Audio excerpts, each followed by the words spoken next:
budget de ce soir consacre une petite augmentation budgétaire. On s'attendait même à une baisse, mais là quand même on a eu des entrées et des dotations qui ont été maintenues. Donc c'est heureux que la ville puisse offrir à ses administrés un budget de 28 millions cette année, avec quand même au bas mot 13 millions pour l'investissement. Ce qui est essentiel quand même, c'est au niveau du fonctionnement, qu'on puisse non seulement assurer, disons, une belle vie au service, c'est-à-dire le cadre de vie même, mettre du mobilier aussi, mais ce qui est important, c'est qu'on puisse, disons, tenir nos engagements qu'on a avec, disons, les représentants du personnel et faire en sorte que chacun puisse tenir, disons, la parole donnée. Et ça, c'est important pour nous. Et au niveau du fonctionnement aussi, nous avons voulu préparer une reprise des activités, car 2 ans que la ville ne fonctionne pas, et nous avons missionné l'ensemble de nos services afin de concocter des programmes d'animation à proximité, afin de donner un peu d'air et un peu de vie à la population. Et sur le plan d'investissement, non seulement on poursuit nos travaux, parce qu'on a connu 2 années un peu compliquées, donc il y a quand même une forte part et des restes à réaliser, ce qu'on peut en douter, ce qu'on peut en plus en douter, que c'était ça pour toutes les communes, d'avoir des restes à réaliser. Et nous avons mobilisé 13 millions, je vous le disais, 13 millions, ça va nous permettre de poursuivre le rattrapage en équipement de la ville et surtout de commencer le plateau multisport du Charmois. Et avec le financement que nous avons eu du loto du patrimoine, faire en sorte que la maison des aînés voit le jour. Ben c'est quand même sur les 13 millions, c'est quand même 8 millions pour le personnel communal cette année. Et avec le mécanisme, disons, du GVT, des glissements en vieillesse, nous allons retrouver, disons, à la fin de la mandature, autour de 9 millions 5.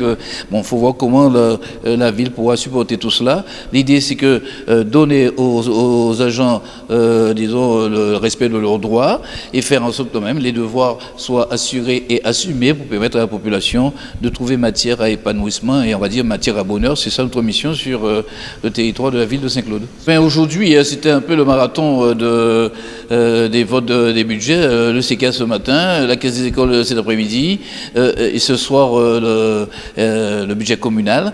Nous avons donc voté la dotation pour le CCAS, aussi voter la dotation pour la caisse des écoles. C'est grosso modo la ville qui assure, disons, une grosse part de financement avec la CAF, avec, disons, tous nos partenaires avec lesquels nous sommes en convention ou en contrat. Ce qui est important, c'est que la ville donne les moyens à ces petites structures associées, organismes associés de la ville, les moyens d'accompagner notre population, celle qui est en difficulté, les jeunes qui ont quelques soucis d'intégration, et celles qui veulent, les jeunes qui veulent se former aussi, et d'autres personnes qui ont connu quelques fortunes, on va dire, un peu diverses. On se donne les moyens, mais la solidarité on va dire, dans la responsabilité. Nous sommes loin d'assistanat, mais simplement accompagner, aider, l'aide d'urgence et permettre ensuite à d'autres organismes, on va dire, d'entrer dans ce qu'il y a de durable, comme le conseil départemental et autres. Nous répondons à l'aide d'urgence, tout de suite permettre à la famille de se retrouver comme on a fait récemment pour une famille qui a connu un incendie. Ben, le développement économique, nous avons vécu la crise comme toute ville, tout territoire de la Guadeloupe, on va dire même de la France hexagonale. Nous aussi, nous avons connu, en plus de la crise, en plus de la grève, ça a été un moment assez compliqué pour la ville.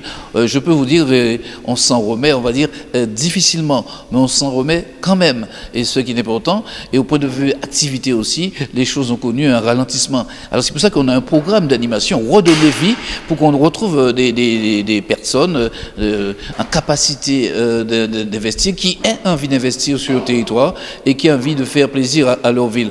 C'est la raison pour laquelle nous avons rencontré 2 porteurs de projets la semaine dernière et nous voulons faire de notre mieux pour leur trouver un terrain afin qu'ils puissent construire leurs équipements pour pouvoir rendre un service dans l'économie sociale et solidaire, ce qui est important pour le territoire comme le Sud-Bastère. C'est dans l'économie sociale et solidaire qu'on pourra trouver notre voie dans la mesure où on n'a pas de jarry.